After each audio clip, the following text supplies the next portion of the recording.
This is CW Sports.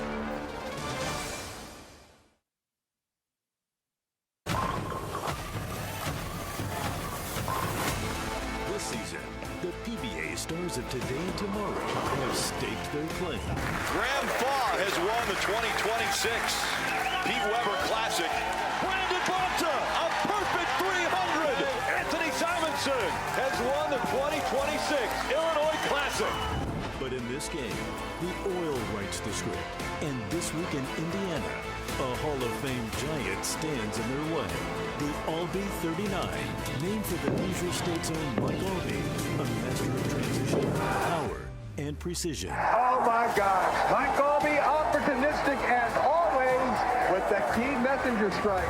It starts with the pedal, governing motion, where it bends, how hard it turns, and every roll of the ball moves the oil. Our players now stand alone. 39 feet of shape-shifting questions remain with the Indiana Classic at stake. It's Championship Sunday on the CW.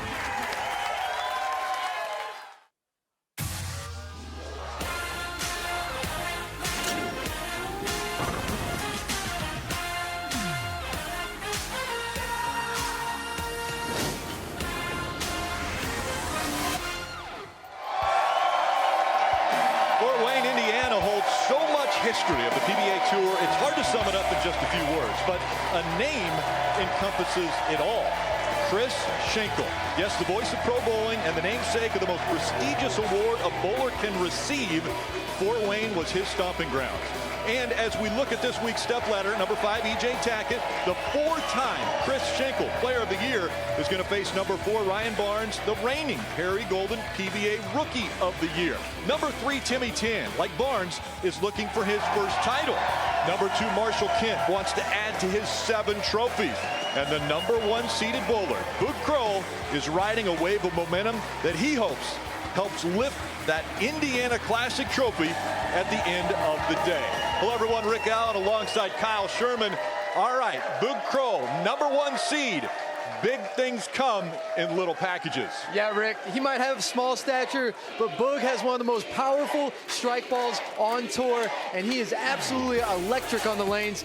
He's gonna be fun to watch today. Yeah, and we were able to watch him back in 2024 at the playoff championships where he went up against Jesper Svensson, and Krol needed a mark ace to strike to clinch the win. It was his 2nd career win and 2nd of the 2024 season.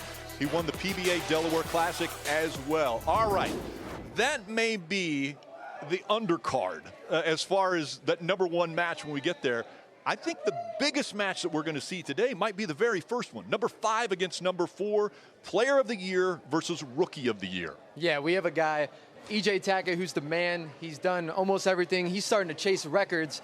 We have a guy, Ryan Barnes, who's starting to get his resume started, get his career started with the first title today. And you've got a 33-year-old going up against a 23-year-old. Let's hear from the 2 participants of match number 1. They're standing by with the 3rd member of our team, Taryn Hatcher. All right, so Rick mentioned it, but we've got reigning Player of the Year, reigning Rookie of the Year. Ryan, I know you said that if you can get past this guy, you can get it's confidence that you can get past anybody. The question is, how do you get past this guy today? Oh, I mean, we're going to have to bring our best. We know he's one of the best players on tour, so we're going to go one shot at a time and see what happens. You feeling your best? I'm feeling pretty good. There we go. All right, EJ. Now, last week, I know when I talked to you after you bowled, we're not in the happiest of places, but you're essentially home. We heard the EJ chants before you guys started warming up. How are you feeling coming into this one? I'm really excited to be able to bowl in front of my hometown crowd. It's going to be loud. It's going to be awesome. I'm really looking forward to get out there and try to throw some strikes. And I know it's going to be a tough match. Ryan's going to bring the heat, so I'm going to have to throw a bunch of strikes to be in contention and try to win this match. Extra motivation to show, hey, the vet's got it. Well, maybe a little bit. We always joke back and forth, but Ryan, he's a really good kid, and I'm glad he's out here, and I'm glad to see him doing well. All right, well, we'll see what this one holds, fellas. It is going to be a great match. We know that already. Let's look at the oil pattern, that hidden element they have to go against.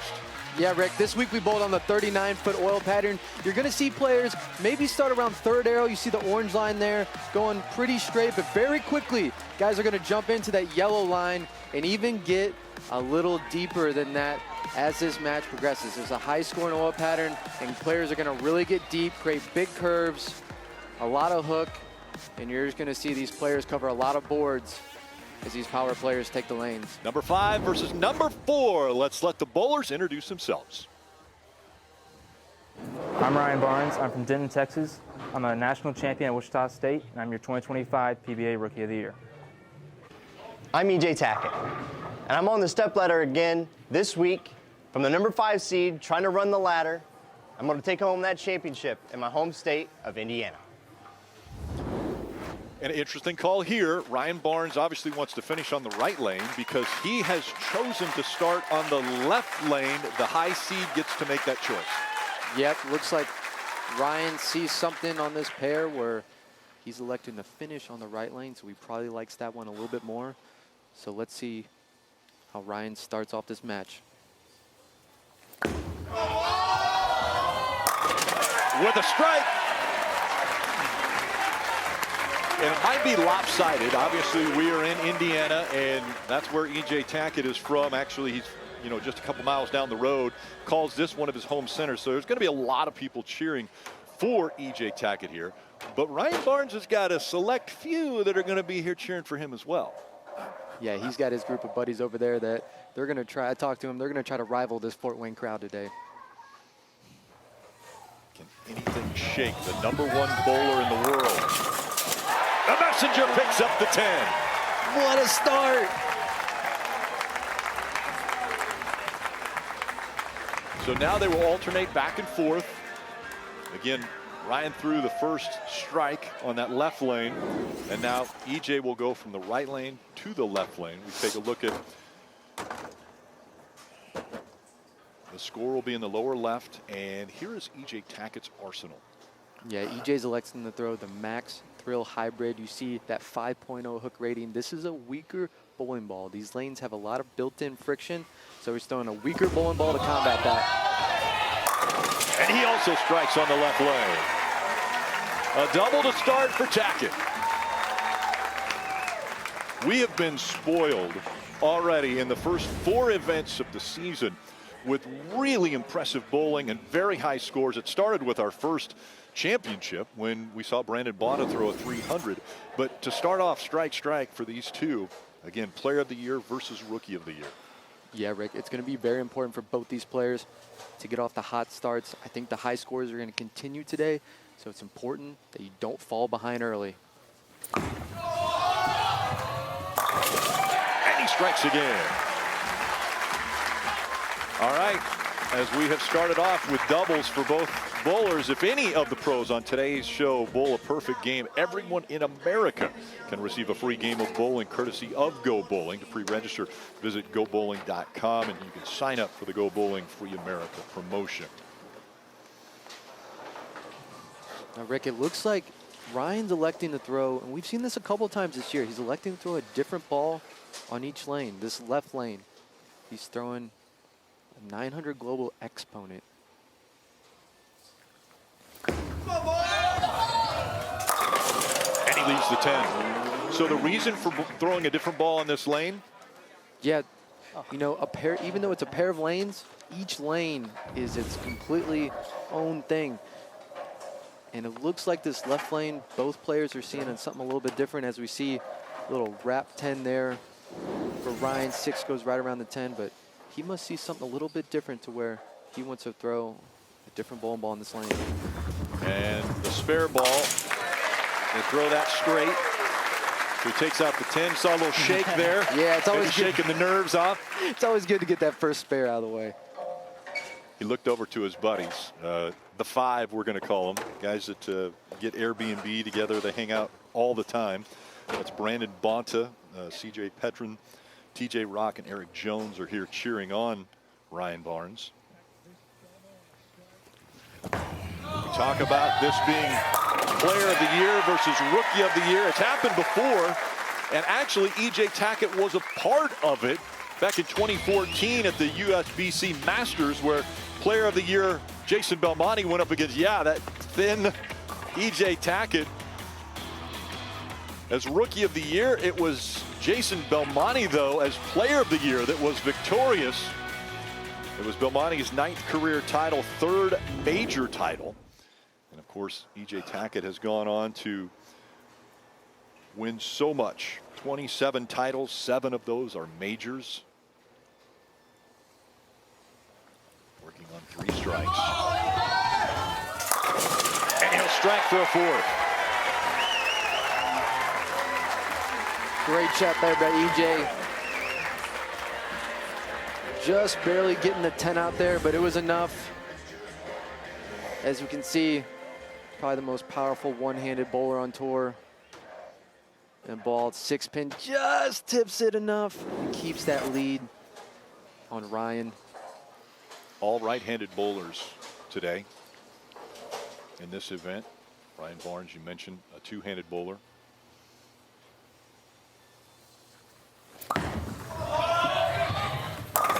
And a little high on the head pin, and he will leave at 4-7. Slow.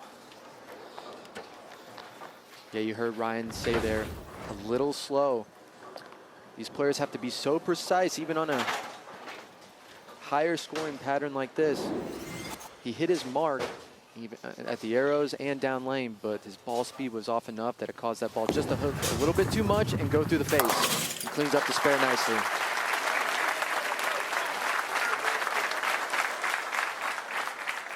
So now what's going through your head?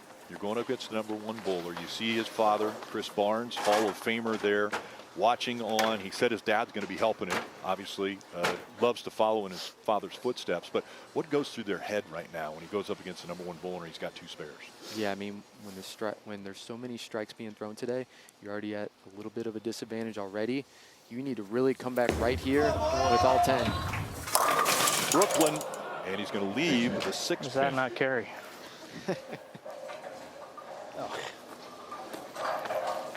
All right. A little bit of an errant shot there out of Ryan. That wasn't his best, and I talked to Ryan, and the key for him today is staying slow. He likes to get a little quick, and he likes his spine tilt likes to get forward a little too quickly in his approach. And that, when that happens, those types of shots happen. So Ryan just needs to settle in here, start making some better shots. Unfortunately, EJ now smells blood in the water. He knows he has this lead. He knows Ryan's. He's struggling. And And what EJ does best is he sees that opening and he pounces. So EJ is one who has said to me, I don't want to just win. I want to dominate. And if this is an opportunity for him to dominate, he's going to do it. And a big strike there for EJ Tackett. And when your opponent's struggling, that's the exact shot that you want to throw right in there. 20 at the arrows, 5 down lane. I think this right lane's hooking a little bit more than this left. But right here, perfect shot by EJ. All 10 in the pit. Coming up on the 6th frame now. And EJ Tackett, you see the max scores on the right, still with a perfect game in front of him. Barnes' max 256.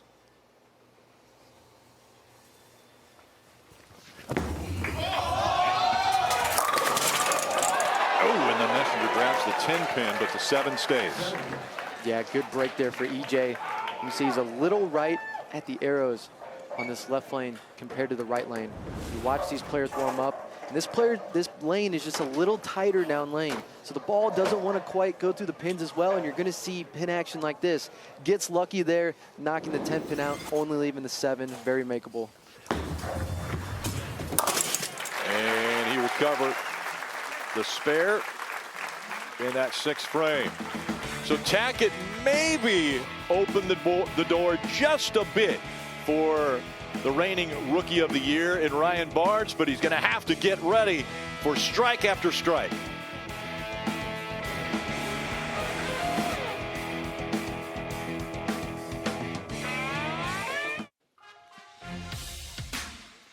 The PBA on the CW is brought to you by Progressive Insurance. Drivers who switch to Progressive could save big. Quote today at progressive.com. By Ace, the helpful place. And by Tahini, a unique blend of mild chili peppers, lime, and sea salt. What's your way to Tahina? And by the way, that's the Allen County War Memorial Coliseum. It was home to NBA's Fort Wayne Pistons from 52 to 57. And in 57, they became the Detroit Pistons. How did the name Pistons come up? Well, the owner of that team was named Fred Zollner. He owned the corporation, the Zollner Corporation, which manufactured pistons. So that's how the Pistons were named. And we're back here inside of Pro Bowl West. And Ryan Barnes, a little bit of a hole right now, but an opening. Tackett just spared in the 6th. Ryan Barnes needs a strike. And he gets it. While they were here, the 5, including Ryan Barnes, visit a historic site here, Taryn. Yeah, they headed out to Fort Wayne. Famous hot dogs. Look like the protein paid off there for Ryan Barnes. It's a Summit City staple for more than a century, serving Coney dogs up from its original location since 1914. By the way, CJ Petrin walked away as the group's Coney King, downing a total of 8 dogs. And I do want to mention the 5, a self-appointed name that we learned about a few hours ago from these boys. Previous to that, they were the Spare Bears for about an hour and a half before they landed on the 5, fellas. They were never the Spare Bears. We had a lot of conversation about it. And that got voted out quickly. And this is not what Ryan Barnes wanted to see on that left lane. Yeah, a shot that I think Ryan, he liked that more, but whatever. But this is a tough spare. He's going to have to hit the left side of this 2-pin, get it to deflect into the 10, and then somehow get something to come back. Hit the 8 over here. Very tough spare, but possible. Oh, he did backup ball, and he picks it up. He did a backup ball and picked up the spare. Wow. Okay, now, a lot of people are going to say that might be the most incredible spare they've seen. And this one is a great one. I mean, right-hander throwing a backup ball. I'd like to say you can't draw it up any better, but wow, that is unbelievable. That is absolutely textbook. He's like, holy cow. Yeah, mind blown. Okay, and we're going to show you in just a little bit. That's not the biggest spare that Ryan Barnes has picked up over the last 2 weeks. I think that's one of his skills. EJ stepping up here. And he's going to leave the 10-pin. You can see that ball gets a little wide down lane. These players are trying to get to about the 4, 5, 6 board. This one gets to about the 4 board. It comes back, just leaving a ringing 10. And in order to get that 10-pin out today, it's all about touch. It's all about getting your hand in the right spot with the right speed. EJ was just off a little bit there. He covers. And so again, this advantage stays with EJ Tackett. But now a second spare for Tackett. And after what Ryan Barnes just did on that spare. Yeah, a little momentum shift to Ryan with that spare pick. And we see EJ Tackett was able to sneak ahead of Bill O'Neill by 14 pins in the elimination round. And he leaves the 10 again. Ring 10. Yeah, you can see EJ a little confused on that one. That was a little better shot. EJ really doesn't make 2 bad shots in a row. That 6-pin wraps right around the 10 there. See, just a little confused. And that to me speaks that he might be thinking about a different ball here, because that was a really good executed shot as he spares the 10. So he covers it. Little smile there out of EJ. Still has the advantage as far as max, but that means that Ryan has to start striking. Yeah, Ryan still in a little bit of a pickle here. Down 31. Needs to throw a double. Stepping up in the 8th. Try to start cutting into this lead that EJ has. Look a lot. And a strike. He needed it and got it. Okay, I mentioned the conversion of a spare. Let's take a look at our Bowl TV highlights. Last week at the Groupon PBA Illinois Classic, the Big Four. Take a look at this. He picks it up. Only once in the history of televised bowling has that split ever been covered. Again, that was the televised version by Walter Ray Williams Jr. back in 2005, the PBA Atlanta Classic. But That's how big of a pickup that is if you can pick up the big 4. He did it. And then we saw him pick up 2-8-10. Yeah. That was huge in this event. This kid can pick up anything. Now, 9th frame, down by 31, max score of 236. The last shot in this lane, 2-8-10. Ryan's got to settle in, and he's got to believe in this shot right here and trust it.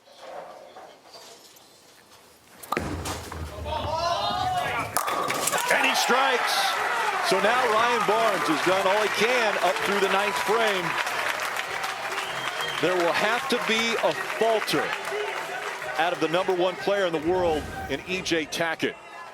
Yeah, great shot here. He was saying get off of it, got it to the right spot down lane, trusted it, and it carried. And Ryan's got a lot of fight in him, but EJ, best bowler in the world,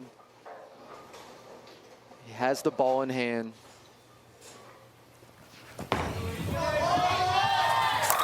And he strikes convincingly.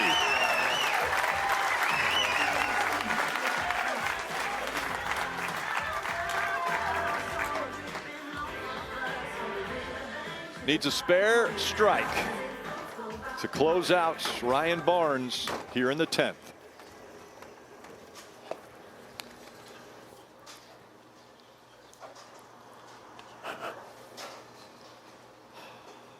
Spare and a strike.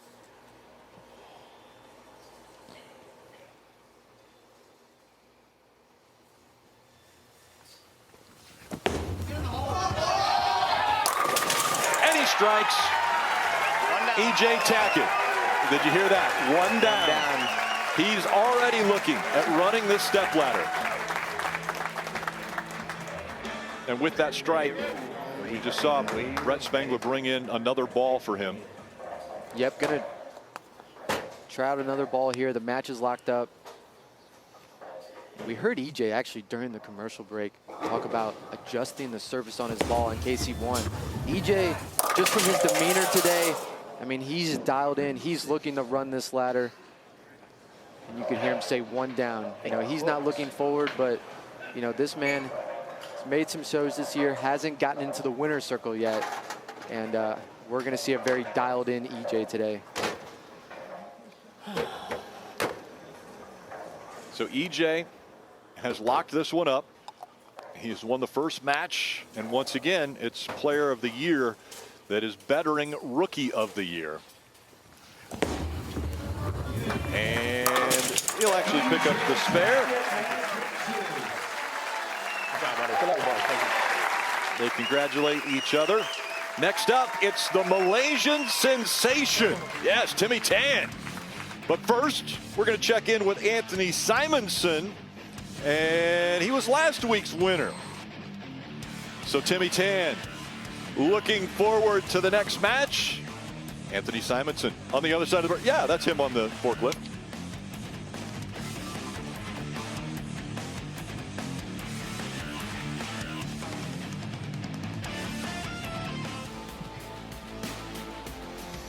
Well, the best bowlers from the United States, led by EJ Tackett, are going to take on Jason Belmonte and the top international players in PBA. It's USA versus the world on Saturday, April 4th. Now, we've had a little bit of fun. The first match is going to be EJ Tackett versus, yes, that's right, Belmo. And so we started with a video simulation.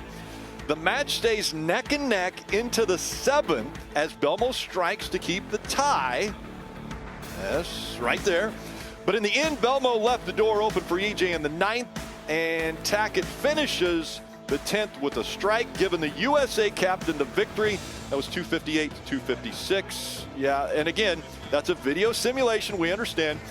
You can take to the lanes with your favorite pros. PBA Pro Bowling 2026 is available to download right now on all major gaming platforms. So let's take a look at the rosters for USA and the world.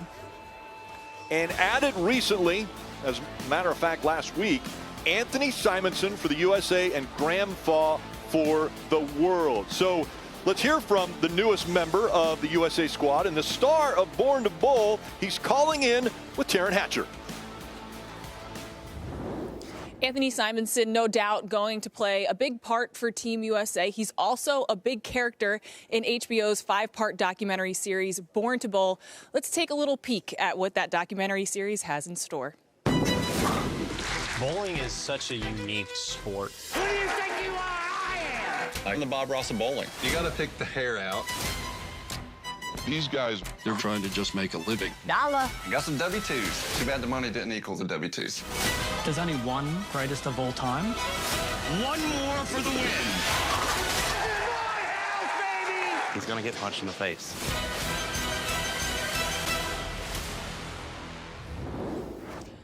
Simo, I feel like I would be remiss if I didn't start off by asking, how do you feel about the trailer ending with you saying, quote, he's going to get punched in the face? I think it's a good lead into episode 2. I'm looking forward to watching it. I've yet to see it. However, I did live it. So I have a little bit of an idea what's going on, but I'm really looking forward to following the rest of this docuseries as it comes out. Well, on that note, what do you hope people get to see from this? Because we get a peek into everybody's real life and what it goes into that in order to be able to maintain this competitive run bowling. And then we also go into all of the details of what it takes to be competitive at these tournaments. So what do you hope people take away? For me, I think the biggest thing on a personal side is just you're going to see a tale of two different people, especially me. Pretty fierce competitor on the lanes and a completely different person off the lanes. It's just nice that everybody's going to get a little bit more insight of what we as professionals have to do week in and week out to make a living out on the PBA tour. Well, and Simo mentioned he doesn't exactly know what's in store for his episode, which is coming up here. So let's take a little preview peek at what's coming in Simo's episode of Born to Bowl.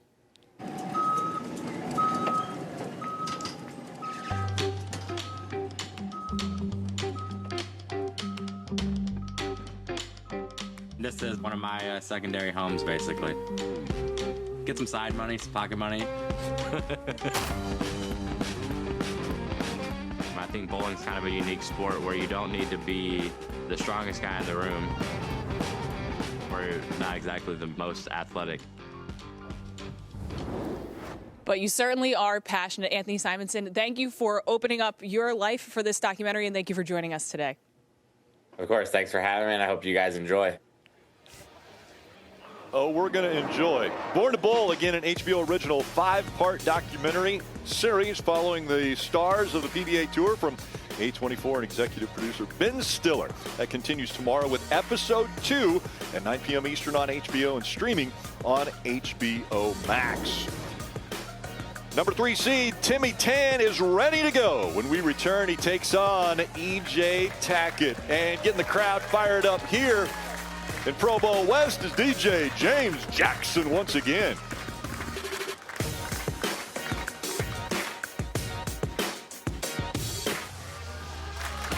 And the crowd having some fun here at Pro Bowl West in Fort Wayne, Indiana.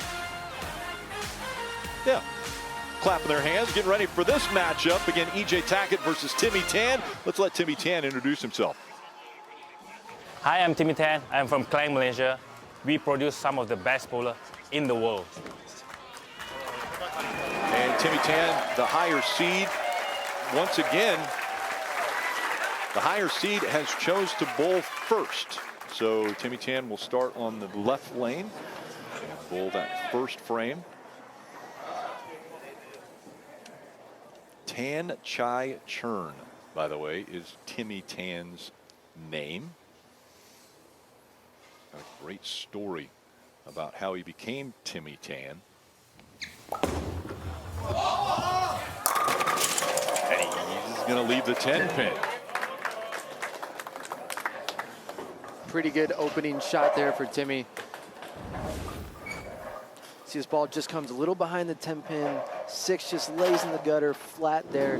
He didn't quite get that one as far right as he wanted to, because all that friction's to the right. When they start missing their target in and to the left, the ball doesn't want to come off the spot as hard and drive through the pin. So, but an okay shot there. He controlled the pocket. Now needs to stay clean. And not what he wanted to see. Misses the single pin and an open frame to start. for Timmy Tan. Yeah, Rick, this is just all nerves right here. Remember, this is only Timmy's second TV appearance. You know, he probably has maybe only missed 1 or 2 10-pins all week of bowling, but getting on TV, the adrenaline's going, trying to settle in. It's a whole different environment. Now, this is not what you want to do, is give EJ an early break. Will he capitalize on it? He leaves the 10-pin also.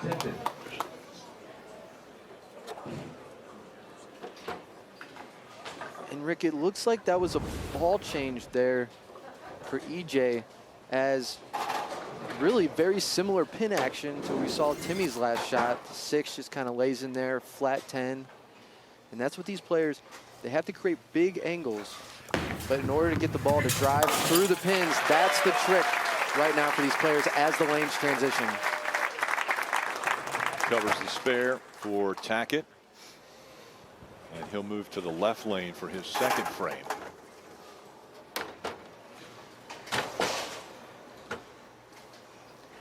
EJ Tackett, we mentioned, runs a bowling center, Easy Bowl in Bluffton, Indiana, just up the road.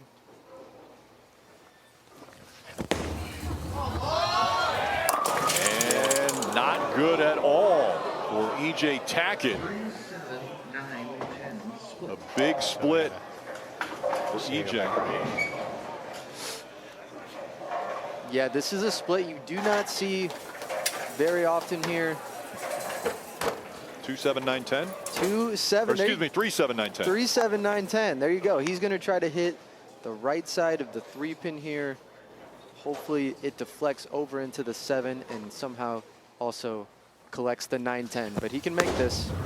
Lofts it out there, and he gets the 2 in the middle, but leaves the 7-10. So an open frame for EJ Tackett,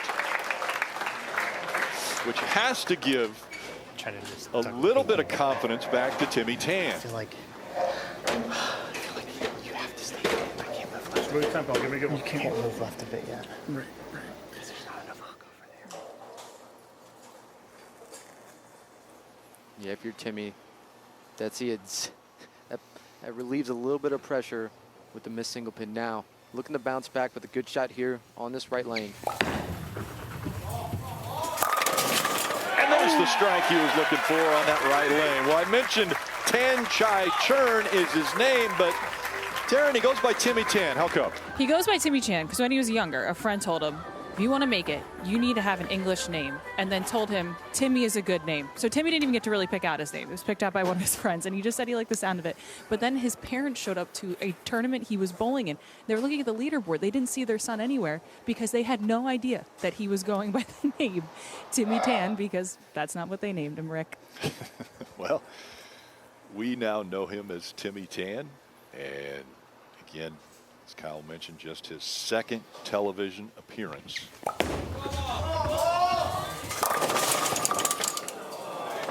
And he leaves the 2-pin. So interesting delivery for Timmy Tan. Yeah, we take a look at Timmy's side profile here, a 5-step delivery, but this is what we want to look at. Look at this backswing. It is completely perpendicular with the approach. Probably the highest backswing on tour. And then he's able to get his hand right under the ball at the release. Great wrist action. I mean, such a beautiful release. He told us he wanted to bowl on the PBA since he was a kid and was watching videos as a kid growing up. He picks up that single pin. Watching videos of Chris Barnes and Tommy Jones, he said, I must have been watching them from the wrong angle because I thought they had that really high backswing. Yeah, especially Tommy's known for that high backswing, but I think Timmy outdoes him there. So EJ trying to focus once again after the open frame. And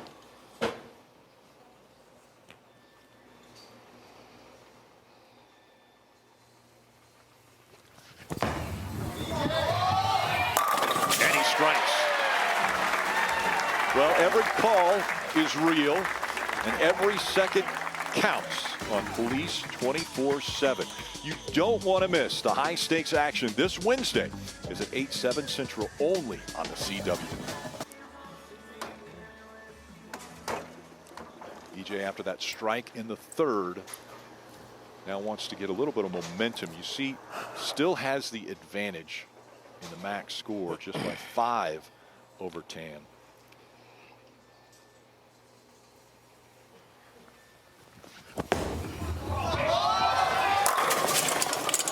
Tan, does the messenger get it? It does!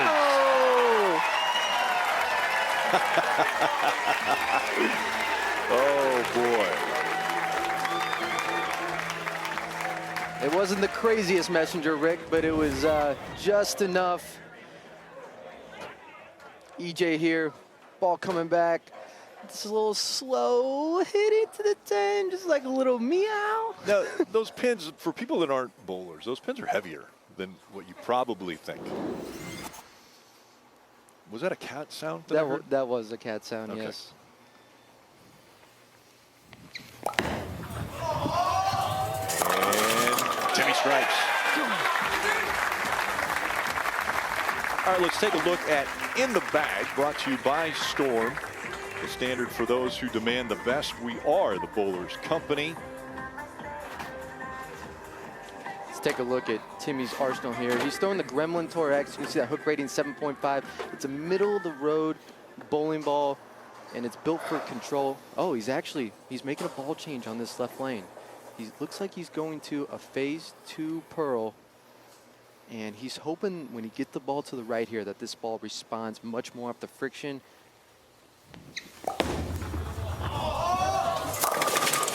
A little deeper into the pocket. Yeah, this left lane is tough for these players right now. That's why they're all electing to finish on the right lane. That break point, if it gets too long and to the right, it has no chance of coming back on this lane. You see Timmy, a pretty good shot here. I think he liked the way he executed, but it just gets a little too far down lane. And that's what this left lane is susceptible to doing, leaving the 248 now. Makeable spare, but tricky when trying to hook it on a medium pattern like this.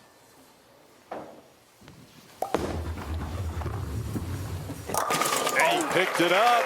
You were a little nervous about it. I knew he had it. I guarantee you off his hand, he did not think that he picked that.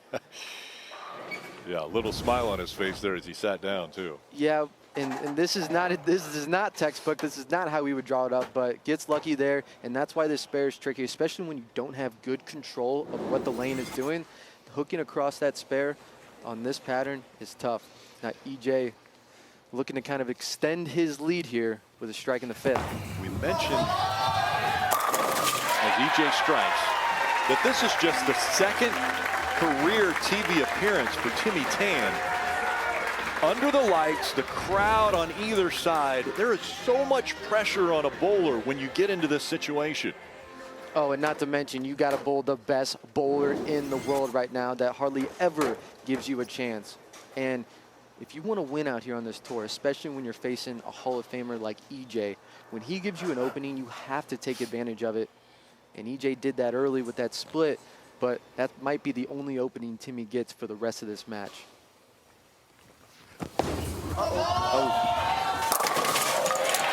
Uh-oh, apparently works for EJ.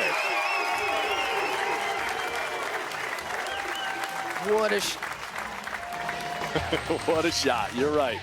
Timmy Tan, he left an opening for EJ Tackett. Tackett pounced on it and has the lead as we go to the halfway break.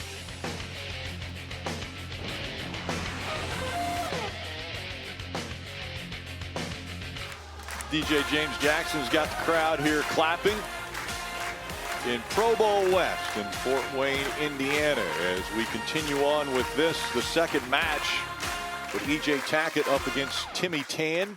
And right now in a little bit of a hole is Timmy Tan, as you see the scores, and an open frame to start for Timmy Tan, but that 2nd frame for Tackett also an open frame after a split 6.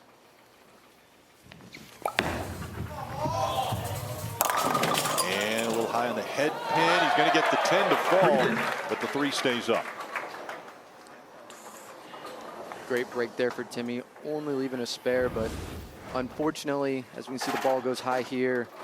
leaving the 310, and the 10 just barely falls over, but Timmy's starting to get in a position here where he needs strikes. He needs to throw good shots in the pocket, and the right lane is supposed to be his good lane, so it's a really, really tough blow for him. He mentioned in Malaysia how bowling is so big. And he picks up that 3-pin.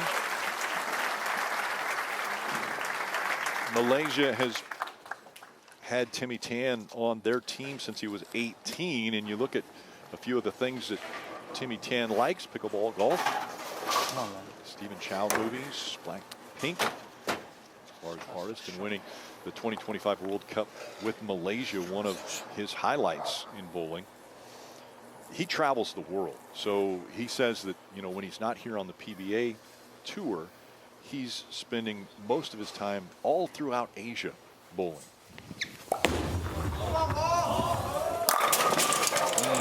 Ring 10. Much better shot on that lane for Timmy. That was actually another ball change going to a storm. What was that? As we see, gets this ball out to about 2 down lane. He liked that one. Going to a storm, I think it's IQAI. That ball responded much more off the friction, but that left lane's been the tricky one to not only get to the pocket, but strike. And he got the 10 that time. Well, just a reminder that all our stats come from Lane Talk. And if you want to take your bowling to the next level, head to lanetalk.com. I follow them all the time during the week as far as qualifying rounds. And that's one of the other things we have got to talk about. The qualifying and the elimination and how these bowlers get here is unbelievable. I watch it on Bowl TV each week.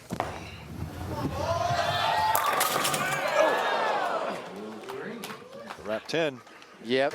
That's what these players are going to battle today. But yeah, on Bowl TV this week, you could tune in, take a look.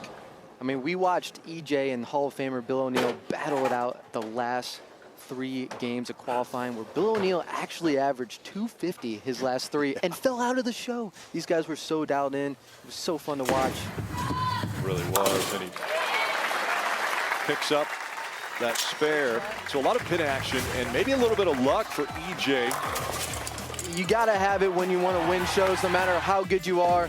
Little slow messenger 10 there. This one, he thought he missed a head pin, but gets a little light mixer, and that's when you know that your ball is doing the right thing. When you can get those off hits, you can relax as a bowler and start stringing strikes together. And that's a lot of the difference we see between Tackett and Tan right now as we enter the 8th frame. EJ up by 26. Wow, this lane is bad.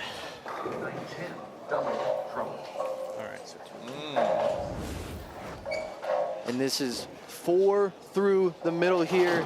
EJ misses just a little bit. Wow. Inside of target, down lane. Really He thought that was going to hold a little bit, but it rips loose, only getting 4. And this gets interesting. That's really bad count on a spare. This is going to more than likely be an open for EJ. And now we have a match. Yes, we do. You see what it does to the max score. Now, Timmy Tan, if he would strike out, could beat Tackett by 4 pins. Marshall Kent waiting in the wings. The number 2 seed. Again, Timmy Tan looking for his first ever PBA Tour title. He knows what he has to do.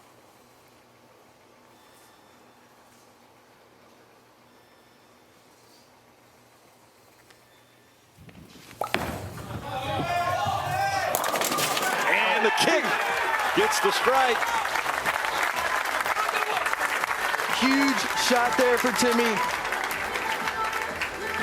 As he's looking to take a re-rack. This is good lane, the right lane, about 20 at the arrows. Trusses it out there, gets it back, gets the pin action, and little fist pump there. Now, the left lane. That was all fun and games. But this left lane has been the tricky one for all the players. You heard EJ on his last shot say, wow, this lane is bad. These players are feeling like they don't have a lot of miss room. Even when they get to the pocket, they can't carry. So this is a huge double for Timmy right here. Big shot. He absolutely has to lock in and commit right now.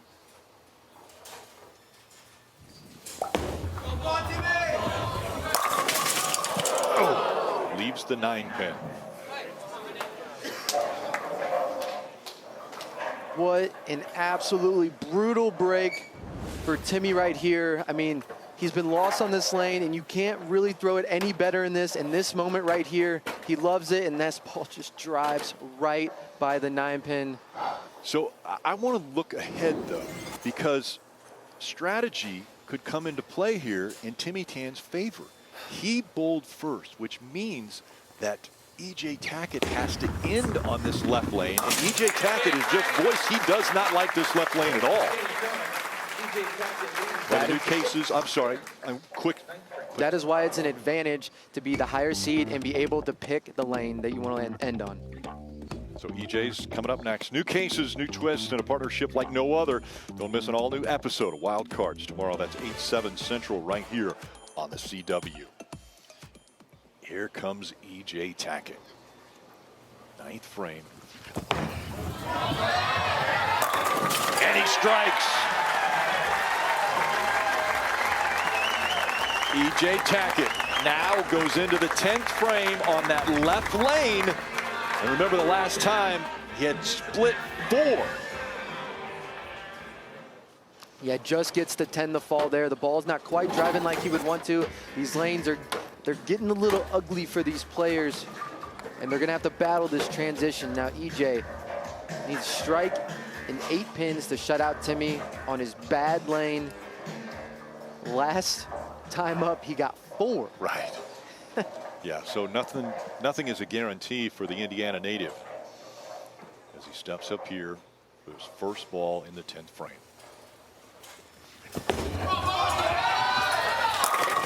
And he strikes. 8 pins and he locks him out.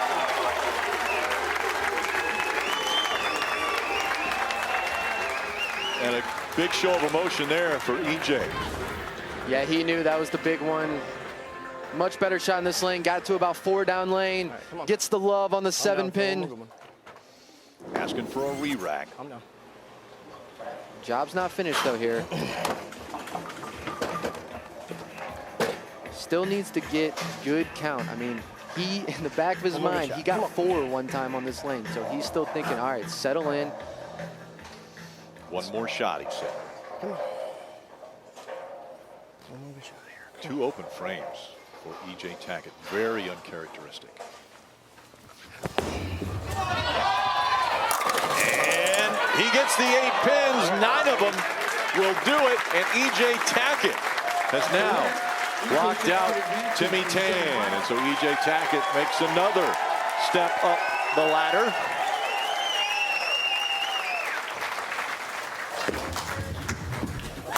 He'll grab that extra pin.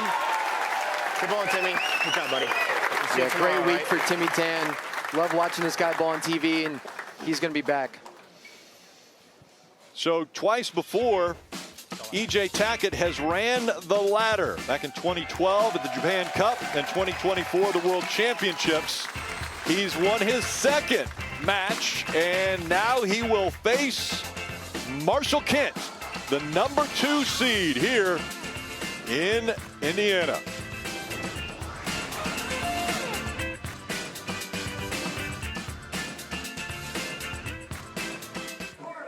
Thank you for your service.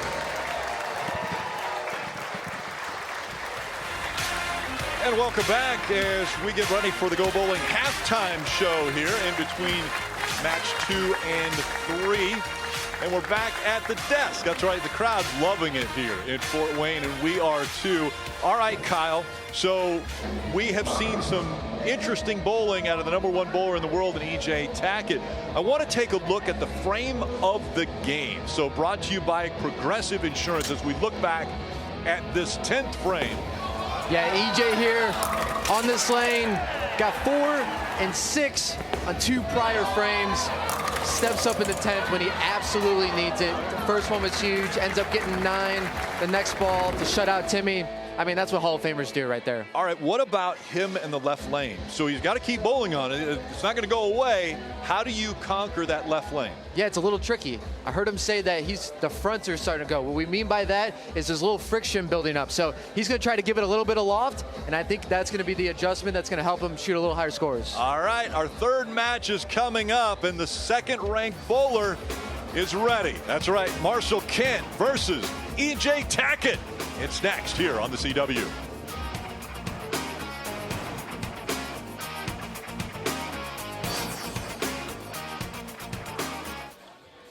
Number 2, Marshall Kent has 7 tour titles, and we go back to 2024 and the Tournament of Champions. That was in Ohio.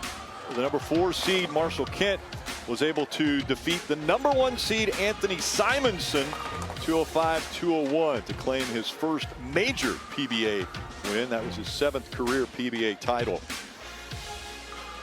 And he has told us that he will start on that left lane as the higher rated bowler. As we see the matchup once again, Marshall Kent versus E.J. Tackett, and let's let them introduce themselves. Hi, I'm Marshall Kent from Yakima, Washington, and I'm on the hunt for title number 8 today here in Indiana, so I can go buy myself some new fishing gear. Well, he's been having some fun. Actually, the Airbnb that they're in, he said, has a pond in the back, and so he's been back there fishing and has already caught a couple largemouth bass. And again, he has elected to start, which means, and maybe he was watching, that puts E.J. Tackett on the left lane for the 10th frame. Yeah, these bowlers, they're avoiding this left lane like the plague. If they have a choice, they're going to finish on that right lane. Let's see how Marshall attacks this tricky left lane. Oh, great messenger there. Started with a strike on that left lane. Again, it's the Mike Albee 39 pattern. And we talk about Mike Albee, one of the greats of Indiana. 19 tour titles, 8 majors. But a great first ball for Marshall Kent. Yeah, head pin goes off the sidewall, annihilating the 10 pin. Great way to start your opening match. The right frame, or excuse me, the right lane has been fairly good for E.J. Tackett. And it stays that way on his first frame. Yeah, Rick, these two players, very familiar with each other. In fact, they're doubles partners. EJ and Marshall, they bowl the Roth-Holman doubles tournament with each other every year. They won it back in 2022. So, you know, for Marshall, I think it gives him a little bit of comfortability bowling with, you know, against a good friend. Although that good friend is one of the best players in the world. Well, you mentioned good friend. That good friend just had his second strike, then he struck on that left lane. Really good friend. Marshall Kent was in EJ's wedding, so we're talking very good friend, these two. As you mentioned, doubles partners. Yeah, EJ here looks like he's going with the strategy of a different type of bowling ball on each lane. That was the mode of thrill on the left lane, a very weak bowling ball. Now Marshall looking to stay with EJ here.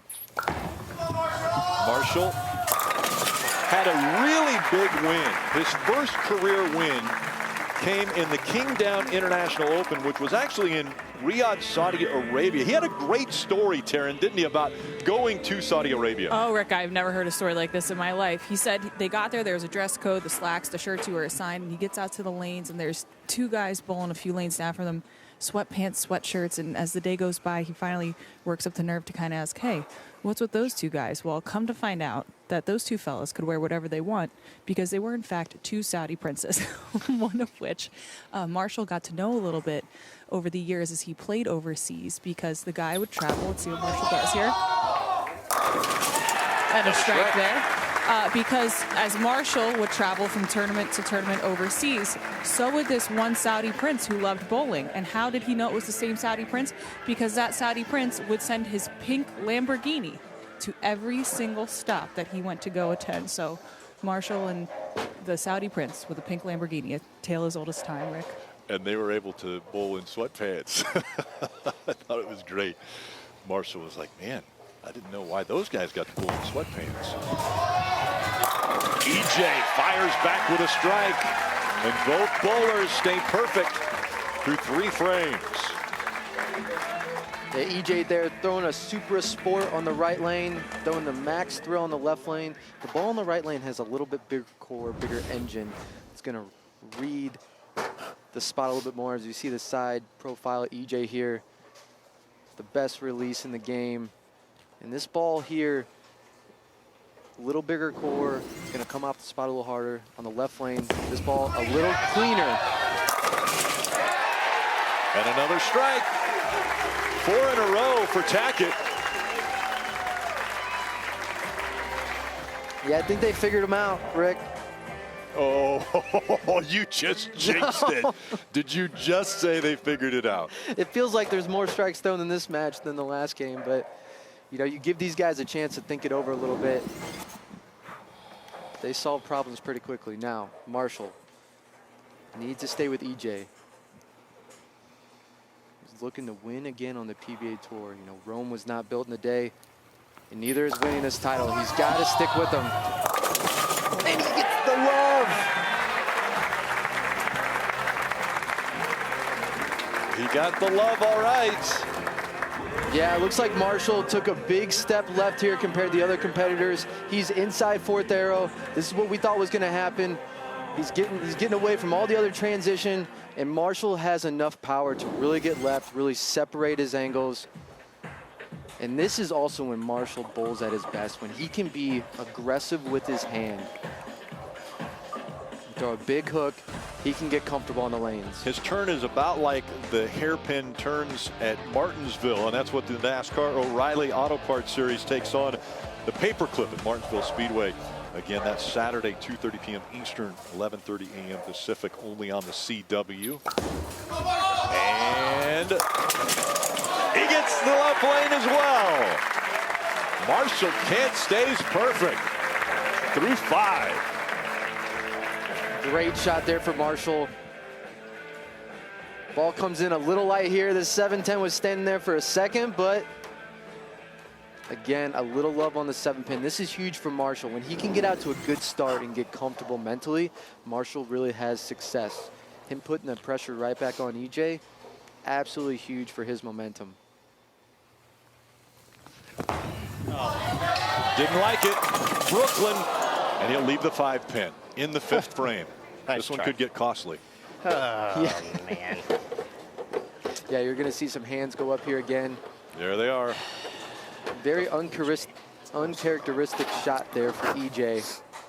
And you can see when you miss in a little bit, I mean, I know there's a lot of strikes, a lot of high scores, but when you miss in, that ball just rips left. And he picks up the 5. Even though these players make this pattern high scoring and seem easy at times, I guarantee you it's not. They have to have good feel. They got to trust it. Gee whiz. He just gave us a gee whiz. Yeah. Is that an Indiana term? Gee whiz. That deserved a gee whiz. Yeah. All right. He knows Marshall is bowling very well and did not want to open the door for him. And now on this left lane, he strikes. So EJ Tackett with a spare in the 5th, fighting against his friend Marshall Kent, who will advance. Stay with us.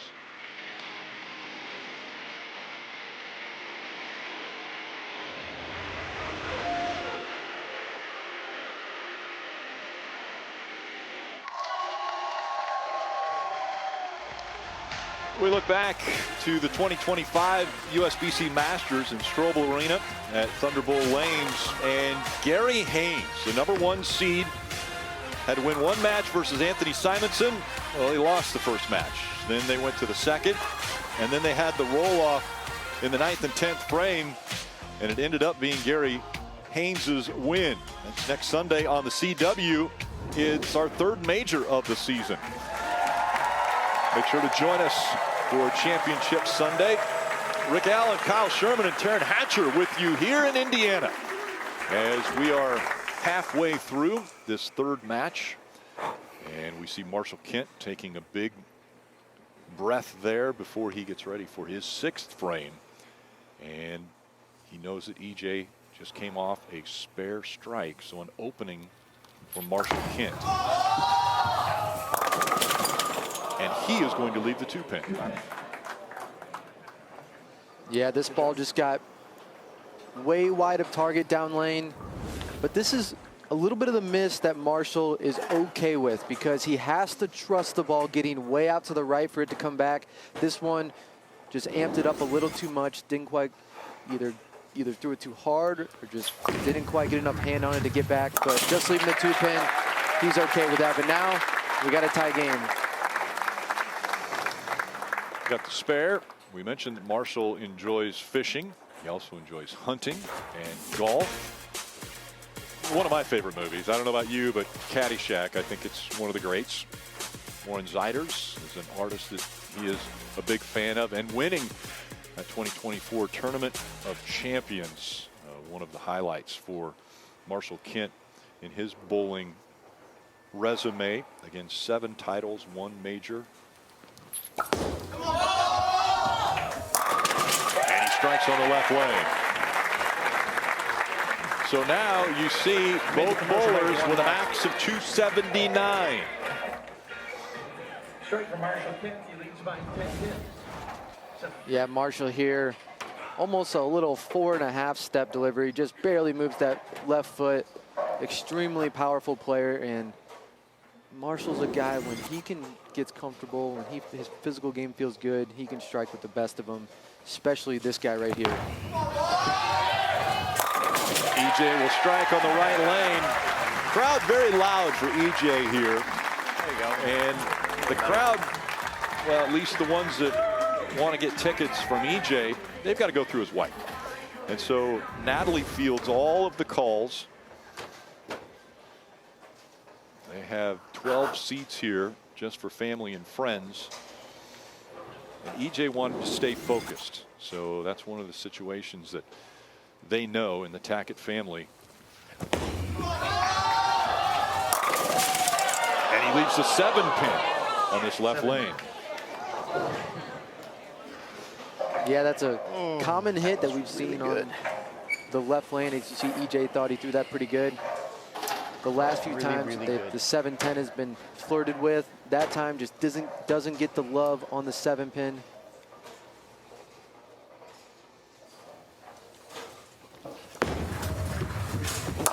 He picks it up. And now you see the max. It was so good. 258 for Tackett, and Kent with 279. So once again, Marshall Kent has an opening.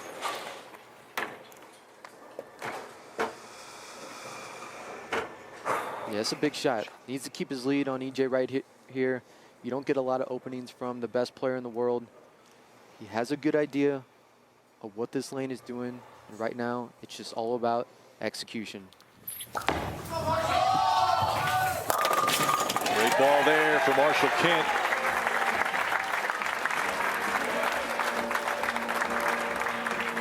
He strikes in the 8th and will come up to see if he can put the added pressure on EJ Tackett with a strike here in the 9th.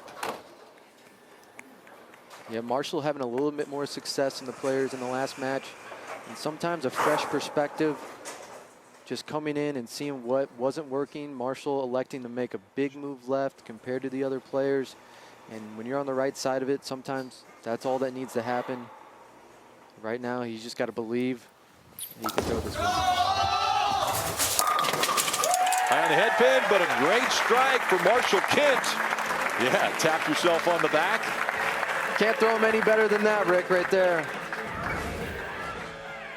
Beautiful shot here for Marshall. Hand wraps around it beautifully. Ball roll was great. Absolutely splits the 8-9, stays solid. I mean, what a shot in a pressure moment to keep his lead on EJ. Now, EJ in a spot where down 21 going into the 9th and 10th, He has to strike out to force Marshall to show up in the 10th frame. Starts right here, and he gets the strike in the 9th. He is going to go down swinging. So now he'll go to the left lane, and as you mentioned, he's going to need 3 strikes. Yeah, has to throw at least a double to realistically, knowing that Marshall is lined up here. This left lane been the tricky one for him. Last shot through a good one, left the wrap 7. Let's see if he can get all 10 down here. First shot in the 10th. He does. He's not going to go down without a fight, Rick. E.J. Tackett, one of the toughest competitors in the history of the PBA. 27 titles, 7 of those majors, calling for a re-rack here. The 2 majors that he's missing, the Players' Championship and the Masters. Deep breath there out of E.J. Tackett. E.J. had been bowling great all day, running through his opponents, making great adjustments, great shots when he needs it. And right now he's thinking that he needs to strike on this ball right now to continue his tournament life.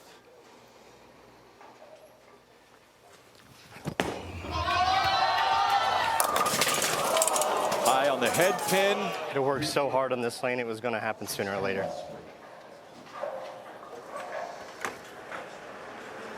Marshall doesn't want to show any emotion right now.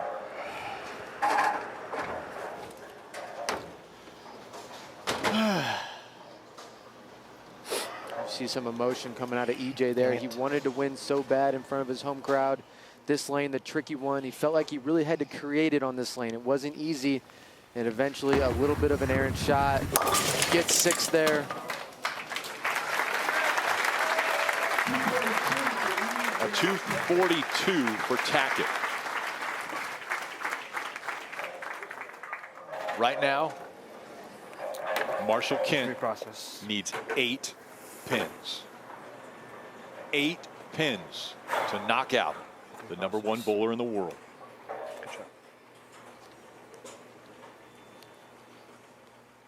And his friend.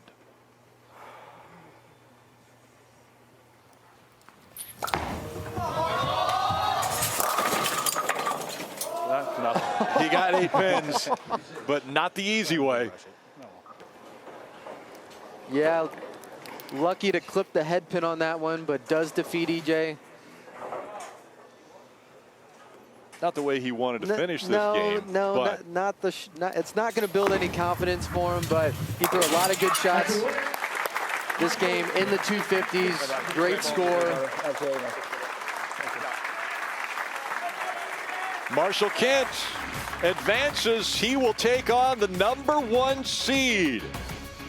David Krol has been hanging out in the back, warming up, getting ready for this battle.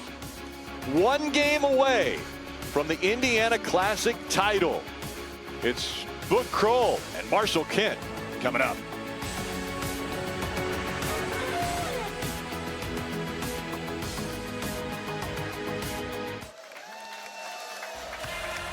It has been another amazing event, and we see that's David Small on the left there, and some of his folks that help him put together these great events, Josh Solomon and Taylor Rossi.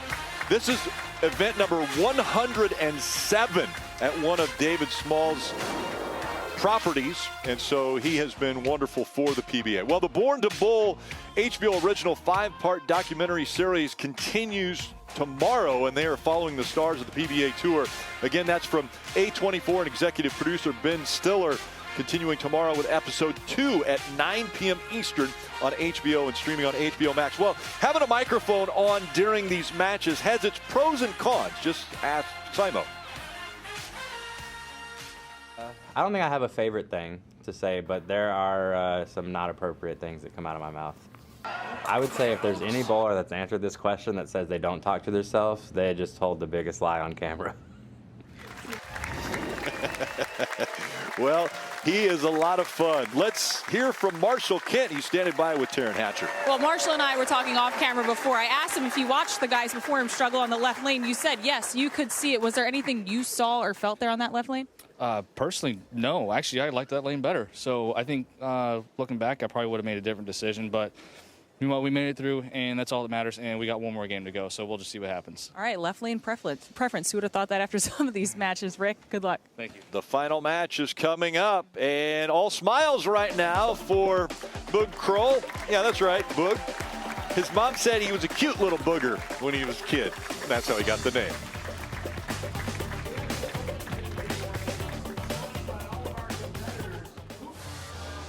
It all comes down to this. One game, one match to determine the winner of the Indiana Classic. The crowd has been waiting. The trophy has been waiting. And now the two are ready to take on each other. As we take a look between the arrows, comparing these two bowlers, close in age, years pro, very similar.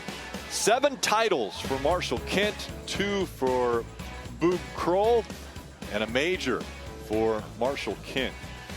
They were getting a few warm-up shots, and Boog was actually asking the crowd to get behind him. Loose. His last warm-up throw. What? And Boog has said, Marshall, you will start. So the higher rated bowler gets to choose which one bowls first. Top seed in the Stepladder finals. We look back on the years. 4-9 in 2024, 9-4 a year ago, and before last week it was 0-3. But after Simo was able to get the win, now it's 1-3 as far as top seeds in a Stepladder final. Marshall Kent will bowl first on that left lane.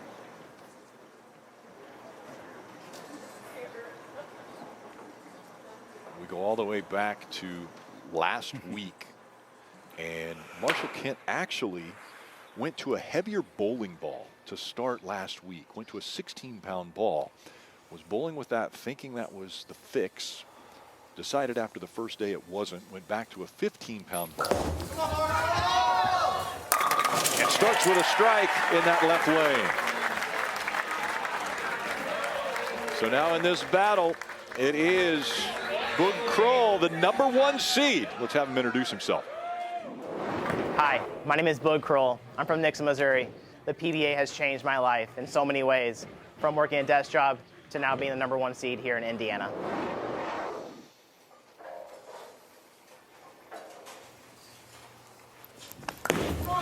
Two-handed bowler, and a little deep in the pocket, and a tough leave already. 2-4-10. Yeah, Boog coming up light there. You can see the two-handed delivery of Boog. Gets going, plants at the end. So much power coming out of Boog. Electing to throw urethane right now, which is interesting. We saw the other players throw reactive. Just missed picking up that 10-pin. So, Did this all week. Let's fight for it. This is tight lane. you can see here Boog throwing the black pearl urethane, 5.0 hook rating. The weakest ball in his bag. It's not going to shape a whole lot. He's electing to throw a ball that he can really be aggressive with at the bottom, give him some control. I thought he was going to throw reactive and play more of a big hook like Marshall, but he must see something in this urethane ball that's making him feel comfortable. And straight on the head pin there. You're telling me. Fuck, Boog. Leaving that right side, the 3-6-10, 3-6-9-10 actually. Yeah, this is a tough spare. First time he's left this spare all week. And this is one of the hardest makeable spares for a bowler. It's hard to get that 9-pin in the back. You have to hit the 3-pin, the front pin just right. He picks it up. Big spare there for Boog. That gives him a little bit of confidence after not throwing the best shots his first two. two, though. First one just he goes open spare to start. And again, Marshall started with a strike. Collecting himself before he heads back to the lane here. Yeah, if you're Marshall, you saw the first 2 shots out of Boog. You see that he doesn't have great pocket control. You start this game with a strike. Second frame here, has a chance to start with a double. Really put the pressure on. Right out to almost the 1 board. Wow. And a really tough spare to pick up here. Yeah, as we see, Marshall actually has to drift around that ball return because he needs to get left and play so much angle. This ball just way out there by the gutter. But we've seen this pick today. Yeah, we have. It's possible. 2-8-10.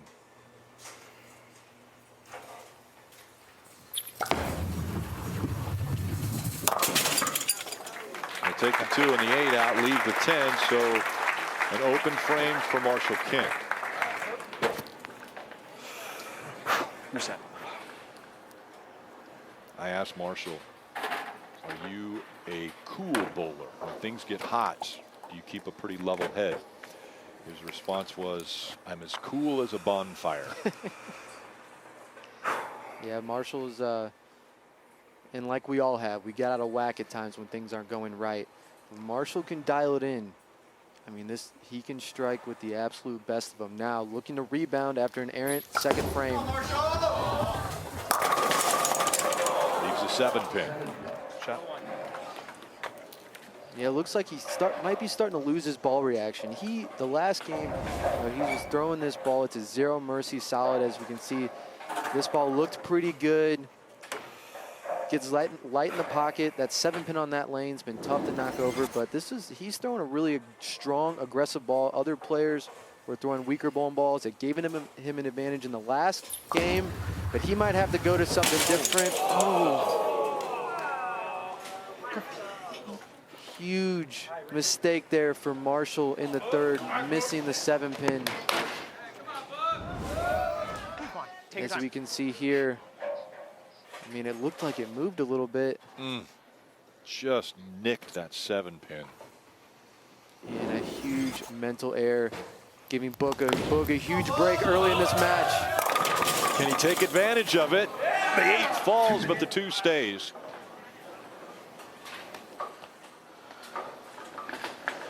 So now, both bowlers have been faced with adversity early.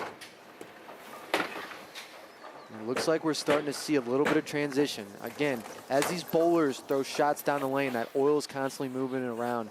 And we saw it this week where they can get really nice, really high scoring, very simple, but they can also get tricky at times. That one will hook. He talked it in there. Well, there's a smile. Boog's having a lot of fun. He's enjoying golf as well when he's not at the centers. Fast and Furious is a movie he loves. Kevin Williams, music artist, and winning that 2024 Delaware Classic. You know, by the way, Kevin, we found out in Born to Bowl, when he says he's an artist, he's actually a bowler. He was out here bowling with you this last week. 1 to go. PBA titleist, nonetheless. The Boog. But we found out he's a rapper. Yeah, K-Will. And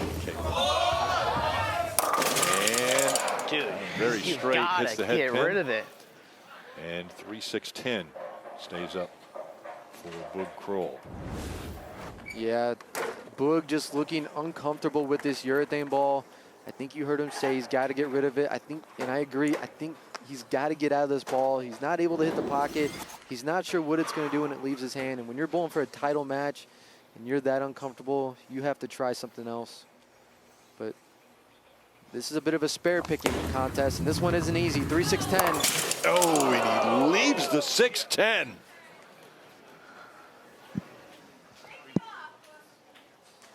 That silenced the crowd. They don't know how to respond. Yeah, we got a little bit of a, here, you take it, you take it, you take it. A little back and forth here. You guys copying each other? Yeah. We're Team Hammer. It's tour rep. Yeah, it's got to be 20. I think it's going to be deeper. Shade deeper. You guys got Look at fucking me. towel. I'm fucking sweating.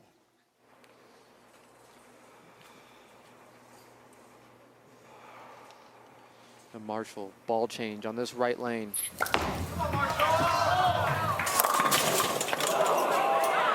By the way, that's not a split because the one pin is still standing. Left the head pin. Yep, the super washout. He's confused because he got this one to the spot down lane that he thinks it should hook from. Marshall has so much rev rate and power that he can generally get the ball to come back from anywhere, but that one did not react like he wanted it to. Thought that ball was going to do something different. Now, not a split, but a very difficult spare. You can actually pick this either way on the left side or right side of the head pin, but got to fit it in there. Oh, and he misses the head pin. Just hits the 610. Come on. And so now another open frame. These bowlers really getting tested in this championship match. It's not all about throwing strikes and 8-baggers and 300s, although we've seen that a lot in these championship matches. These lanes can get brutal and nasty. Now it's about digging deep, trusting yourself, making the right decisions, picking spares. And whoever's going to figure that out and execute is going to win this match.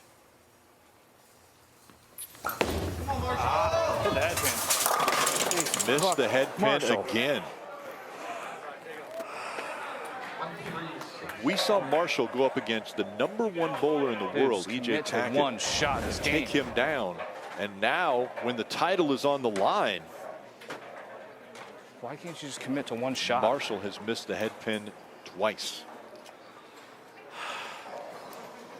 Yeah, for Marshall, this is becoming a mental battle with himself. He has to settle down. You hear him talking to himself, but the job is picking this spare right now because Boog isn't lined up either. And he does pick up the spare. And in a great spot. Right now, picking up a spare is pretty impressive here in this final. You know, Marshall there, you saw him kind of miss both ways. Missed. Float it. Right on the right lane, way left on the left lane. Shows you this pattern is not easy. It's like we never left. Yeah, raise them. Come on. There's the 5-pin. He asked everybody to raise their hands. Like he never left. Boog known for throwing a couple Brooklyns on TV. Now, this 5-pin, not an easy one when you haven't had control of the pocket. Gonna throw his spare ball smartly at this spare. Shaking his head. If you're not familiar with bowling, if you leave the 5-pin, that's why everyone has their hand up, showing 5 fingers. He does pick that one up. There's Hazel cheering him on. That's his wife. After the show, make sure to head to the PBA social media at PBA Tour for the Go Bowling post-game show presented by AMF. Boog getting out of urethane, going to reactive. This is a track theorem. You hear him say float it, trust it. He's got to get to this ball to the right and trust that it's going to come back. Head pin, and he gets a strike. I've seen this story left before. of the head pin. I've seen this out of Boog before. When he starts carrying Brooklyns, it's not good. He didn't trust this one. This is such a huge break. A shot this errant really has a good chance to split and leave something that you can't spare. Instead, he walks out with a strike. Trust him. And both players battling the same thing. They have to trust the ball to right with the right release, the right ball speed. Marshall still in this match, needs a strike here. That is 3 frames in a row. He has not hit the head pin. These angles that these bowlers have to create are so drastic. They can make it look easy at times, but it's not. And when your physical game just gets a little out of whack and things start, you know, especially mentally and adrenaline starts going, it's easy to throw these errant shots. Now, again, not an easy spare right here. Leaves the 6-pin. Another open frame for Marshall Kent. If you're Marsh here, I would look at probably taking a time. Yep. All right. just got to commit. He has to one decided shot. to take a I don't timeout. care if it goes in. Yeah, very smartly here. I He's got to going to commit to regain one his shot. thoughts. Come on, you got this. You know, I know he's having a bad game, 69 in the 6th, but he's still very much in this. You know, Boog has a little bit of a lead, but he's also throwing some errant shots, does not have pocket control. So Marshall has to dig deep here, has to find it within himself to reset. He's been able to do it all week. He's had a great week. He's thrown great shots when he needed it, but no other time than right now does he need to throw a great shot. There's the strike. You mentioned all week Marshall Kent has been able to come up with what he needed. His worst game in qualifying was a 199. He had a 300 game in qualifying as well. A little different ball here and a strike. Yeah, another ball change there for Marshall, going to the Pearl version of the ball he was thrown on that lane prior. Now Boog got lucky with the Brooklyn in the 6th, looking to capitalize and extend his lead in the 7th. And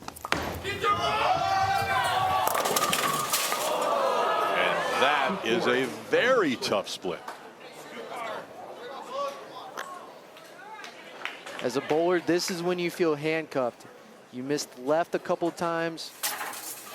The ball goes one way, Brooklyn. You didn't trust it. You finally trust one. You get it out to the right, and it doesn't hook enough. 2-4-8-10. Now he's going to have to try to hit the left side of the 2-pin with a little bit of angle. The ball needs to hit the 2-4 and slide it over. All right. He might have just been going for count there. As we said, this is not over. That's why that strike in the 7th was huge for Marshall. 189 to 191 Commit to the process, Boog. is their max. I love this. These bowlers are being tested to the fullest. It's not always about striking. They're trying to make decisions right now on the fly. There's 10 frames. Every shot means so much. What a show. Come on. And Boog lost Tuck the as pinky. he's been more lost than he's been all week, Jam but on he that thing. still has the lead. You can hear him say tucking the pinky. He is going to give this one the absolute business. Another split. 4-7. This is 4-6-7 split. Yeah, it's crazy. You can say it, Boog. This is crazy.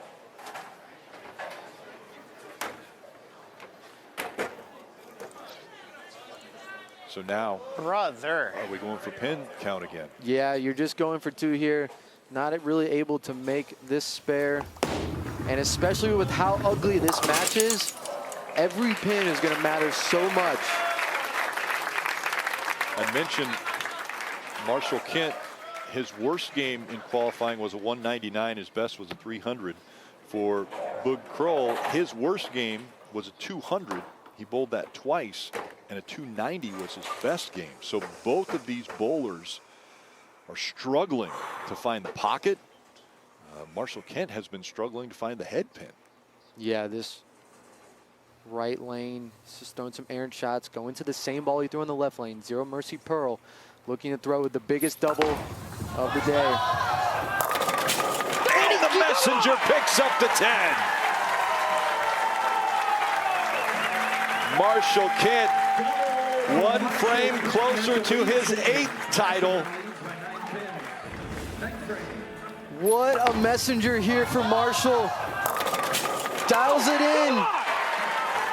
When he needed it most. Head pin off the, oh, not even the head pin. It deflects into another pin. And smashes the 10. Called for a re-rack. He's 2 frames away. 2 frames away from his 8th title. Another deep breath for Marshall Kent. Marshall's focus went to making the shot as opposed to the results. Let's see if he can make the shot right here.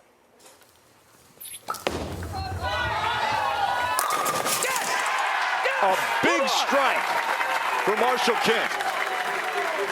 Right bounce back. Right, let's go. What a few shots here for Marshall. I mean, when he needs it, when he's uncomfortable. Yes! Come on! Right bounce back. I mean, that is how you dig deep as a professional bowler. Boog here, still not out of it. The only thing he can do is strike out. Yeah, Boog is in a situation where it's strike or go home. And he leaves the 10 pin.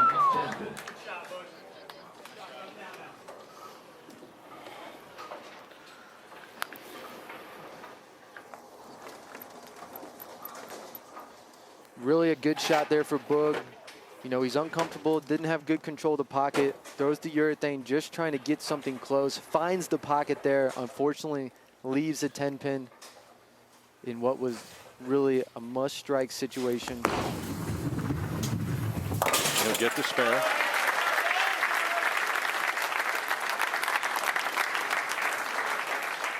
And now if he strikes out, he's at 160. Can I do a timeout, Tony? Sounds good. Sounds good. Yeah, taking a Okay. timeout here, collecting his thoughts. Good idea. Make it one more good shot? Yeah. What you can ask for.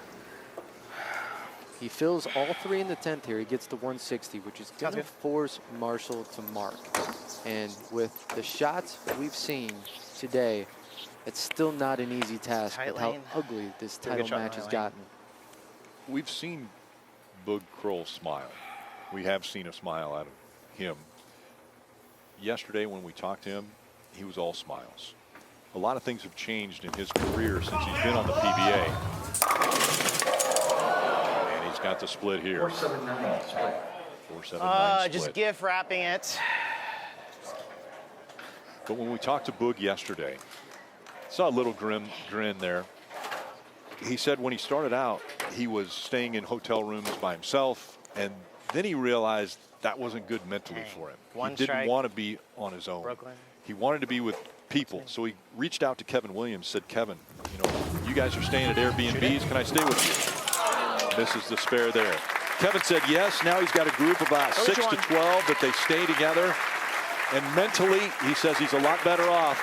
He told us yesterday, hey, man, the worst I can do is second. That's pretty darn good. I can't even count that low. I don't even know what the score is. Marshall's trying to figure out what the score is. Yeah, Boog, great guy, great individual. Love to see him bowl well. Got a little lost today, but he is on the right track. Finished 6th last week in Decatur, 2nd this week, going into the Masters. That's a huge confidence. But Marshall, man, I bet if you asked him in the 6th frame if he was going to win today. He's a title closer, by the way, to the Hall of Fame. And that was a big thing for Marshall Kent. If you can get to 10 titles, you're eligible for the Hall of Fame. And now he is at 8. 8 tour titles for Marshall Kent as he hoists that Indiana Classic trophy. All smiles for that man. Our tour coverage, powered by Gold Bowling, continues next Sunday. The USBC Masters. You have been watching the PBA on the CW. We'll see you next week. Marshall Kent wins the Indiana Classic.